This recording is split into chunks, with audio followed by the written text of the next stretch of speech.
Mugajuang wadok e sigane kaunti ma Homa Bay kama obila e kaunti ma Homa Bay dhi nyime gi timo nonro ewi nek mar japuonjre moro ma jahigni 25 masomo e mbalariany ma Tom Mboya e boma ma Homa Bay. Ripota maru e kaunti ma Homa Bay lero jotije 7 mag magawa mane ogo e japuonjre no nomaki kod obila mag okwach kich ka gikonyo e timo nonro.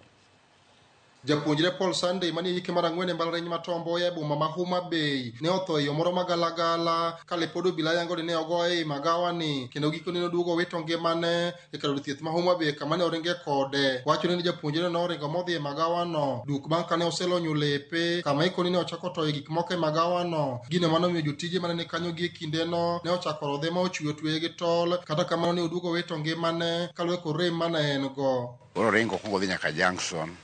Kose a Junction chako duogo e ng'wech donjo tel dalawa. To wachmane modhiro mogore piny moringo donjo. Koro chako go gik moko kanyo. Jotich gi wachmane kochungo gichako goye. Ka gigoye to gigoye ma gitwe kato uluong polis manobiro okawe oyude ka otwe kato tere hospital kapok odonjo hospital temo wito ngimane. Familia mar japuonjre no mawuok Budalangi mano yuore kama ringre nitie ywak kaluwore kod kit tho mano yudo wuodgi no. Gikwayo obila e kaunti ni mondo otimo nonro margi maonge minde kata matin e wachno. Alikuwa anafanya course ya criminology in Tom Mboya University, but I'm shocked that ametuacha kwa njia ambayo ni ya kushangaza. Tusiongee tunaibaki ndani ya media, lakini tunahitaji tupate ukweli na wale ambao walikosa wachukuliwa hatua, kwa sababu huyu mtu ambaye waliua au kuwa na mawe au kuwa na silaha yoyote, kwa sababu walimuona kwamba ni kichaa kidogo, mbona hukumweka mahali. Justice lazima ichukuliwe na serikali ichukue njia ambayo ni nzuri. Familia ni bende wacho ni kalore kod chan ma gin kod peke cheno matimo bero ringre ka achiel kotero ringre pacho ka bende ni gikone obila mondo achije mano osemake nek ma kochno kik we thuolo. Hata venye tuko hapa Homa Bay hatuna mahali pa kulala, tuko stranded. Mwili inasemekana lazima tufanye postmortem ambayo inachukua karibu shilingi 15,000.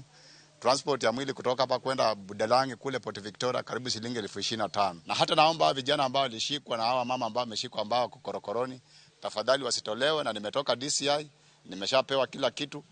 Hiyo kesi mimi nitasimamia nikiwa kama complainant. Ka jopuonjre mbalariany ma Tom Mboya kama ne rawera no some ne okwedo malit mokalo nek ma kochno kane gikoni ok gibedo ok chien nyaka chieng' moro yudo ratiro mar nyawadgi no mane onige yo ma kochno. Comrades Power. Comrades Viva. Comrades TB. Jogo mochung' ne arita kwe ma Homa Bay kawa wacho ni wang'ni nyaka wayud ratiro kalure kod tho mar Paul Sunday. Kaka wang'eyo, Paul the victim and a student mani 4th year. Ne odong' mana kod semester achiel to tieko 844 system. Koro oken case midhi kawa mayot. To wadwa chiwo siem. As comrades we are agitated that a life of a comrade can end in the hands of a mob, people that are unconscious of the things that are happening in the society. And we want to say this, that how can you lynch someone who is mentally incapable, someone who is insane, someone who doesn't know what he's doing, someone who is walking naked. This is someone whom you're supposed to help. Kamanyotho polo timore pod kikiyao, because it will not be wise that the scene of crime is operational while investigations are being carried on. We as comrades, we are going to make sure that the scene is closed. Magitimore ka jatendo obila mag okwach kije sub county ma Homa Bay Charles Koilenge ne oyango ni jotija 7 mag magawa ne osemaki kendo dinege tesedo obila kanondo windek mar japuonjre no dhi nyime. Ali Abich, Ramogi TV, Homa Bay.